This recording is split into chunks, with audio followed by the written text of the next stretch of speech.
কেউ ভাজছেন চপ, কেউ আবার বেলছেন রুটি, কেউ আবার নিজের হাতেই দাড়ি কেটে দিলেন ভোটারের। ভোট বড় বালাই। বাংলার নির্বাচনে নির্ঘণ্ট ঘোষণা হতে নেতা নেত্রীরা হয়ে উঠেছেন একেবারে কাছের মানুষ। কখনো ঢুকে পড়ছেন ভোটারের ঘরে, কখনো ঢুকে পড়ছেন সেলুনে।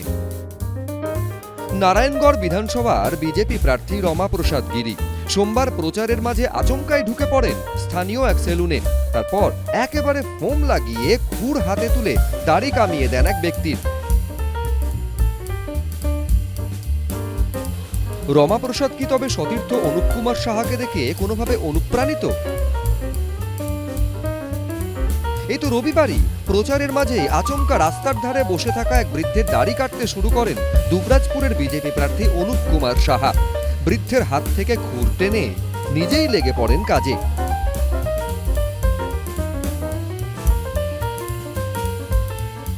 কারুর আবার স্ট্র্যাটেজি হেসেলে ঢুকে মন জিতে নেওয়া।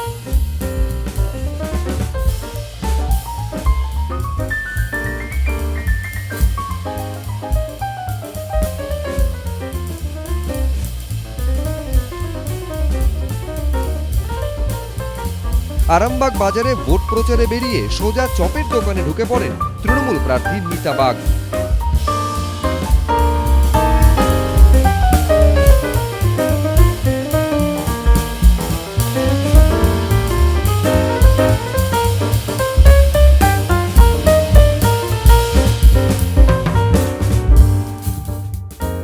কেটে রাখা আলু বেগুন বেসন মাখিয়ে ছেড়ে দেন তপ্ত কড়াইয়ে।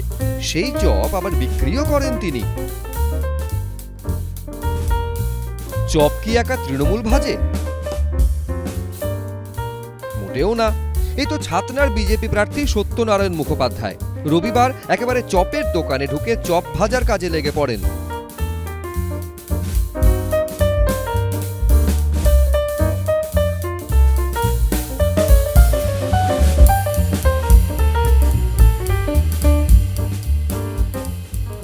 দেখুন, পশ্চিমবাংলার মাননীয় মুখ্যমন্ত্রী এখানে মেধা সম্পন্ন শিক্ষিত যুবকদেরকে তিনি চাকরি দেওয়ার পরিবর্তে বলেছেন যে পশ্চিমবাংলায় চপ শিল্প করবে। তো পশ্চিমবাংলার চপ শিল্প কারা করবে? না, শিক্ষিত বেকার যারা কষ্ট করে পড়াশোনা করেছে।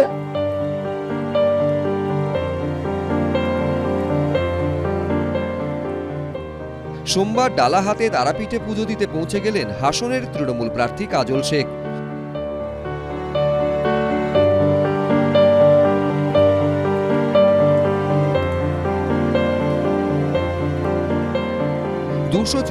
টি আসনে জয় নিশ্চিত করতে মায়ের কাছে প্রার্থনা করেছেন বলেও বেরিয়ে এসে জানান তিনি। সঙ্গে স্মরণ করান ধর্মীয় সম্প্রীতির কথা। এ বাংলার যে 294 জন প্রার্থী আছে, মামাটি মানুষের নেত্রী মমতা বন্দ্যোপাধ্যায়, অভিষেক বন্দ্যোপাধ্যায় মনোনীত প্রত্যেকটি প্রার্থীর জন্য জয়যুক্ত হয়, সেই জন্য মায়ের কাছে আরাধনা করেছি। এবং বাংলার বুকে আমরা হিন্দু মুসলমান শিখ খ্রিস্টান ইসাই সমস্ত সম্প্রদায়ের মানুষ এক ছাতার তলায় আছি। আমরা এভাবেই যেন হিন্দু মুসলমান শিখ খ্রিস্টান ইসাই একসঙ্গে থাকতে পারি।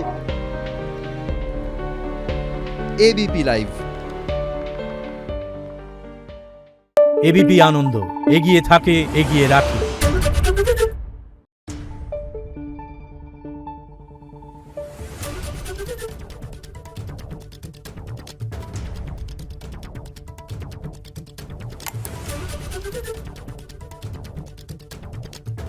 Thank you.